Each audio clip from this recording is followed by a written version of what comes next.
Visit www.flaskup.com for all your Mr. Pandaria raiding guide needs. Ladies and gentlemen, welcome to this Mr. Pandaria raiding guide, and in this video we're going to be taking a look at the new world boss, Nalak the Stormlord. Now, in order for your realm to gain access to this boss, you will need to complete phase 5 of the Island of Thunder progression, so the very last phase. Just complete that and then you will gain access to this world boss. It's a relatively simple world boss, but I feel the need to make a video anyway, just in case people don't know what to do on it. So in order to complete this fight, you actually only need one tank, and then probably about 4 or 5 healers, and then the rest DPS, as you can see on screen here. I've got a full group of 40 people with us, so it does drop very fast. It's only got something like 305 million health. So now we're going to move on to take a look at the abilities that this boss has and how you can effectively combat them in order to get yourself a nice clean kill, as all world boss kills normally are.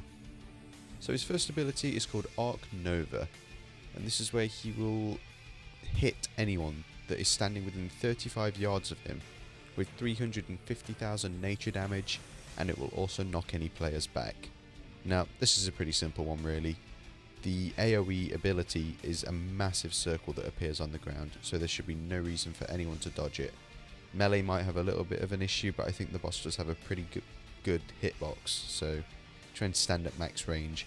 And then when you see this massive AoE, just move away from the boss and the animation on the ground, and you won't get knocked back and take 350,000 nature damage. His next ability is called Lightning Tether, and this is where he will tether several players to him, so he kind of binds them to him, so to speak. And when he does this to a player, it will inflict 10,000 nature damage every 1 second to them. Now each player will be afflicted with an additional 20,000 nature damage if they're greater than 30 yards from Nalak. So this is kind of a bit of hit and miss really here, because you need to be within 30 yards for the lightning tether, but you also need to be 35 yards away for the Arc Nova. So you have to kind of position yourself where you're able to move in and out for when the abilities are cast. It's not too hard really if you think about it.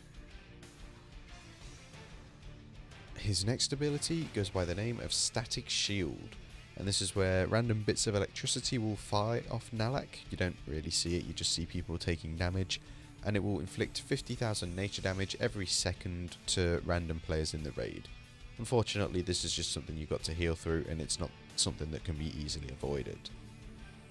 And his final ability goes by the name of Storm Cloud, and this is where he will place a debuff on several players in the raid called Storm Cloud.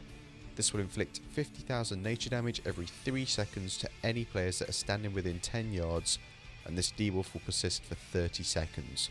So you're going to take 10 ticks of 50,000 damage pretty much. Again, this ability is pretty simple. All you have to do is make sure that you're moving away from any players when you have the Storm Cloud debuff on you. Make sure you're not moving too close towards the boss as well, or too far away for if you do get Lightning Tether put on you. So that's going to do it for this Mr. Pandaria raiding guide. I hope you all have success in killing Nalak the Stormbinder. And as always, thank you for watching, and if you are interested in future Mr. Pandaria raiding guides, then please do feel free to subscribe to the channel.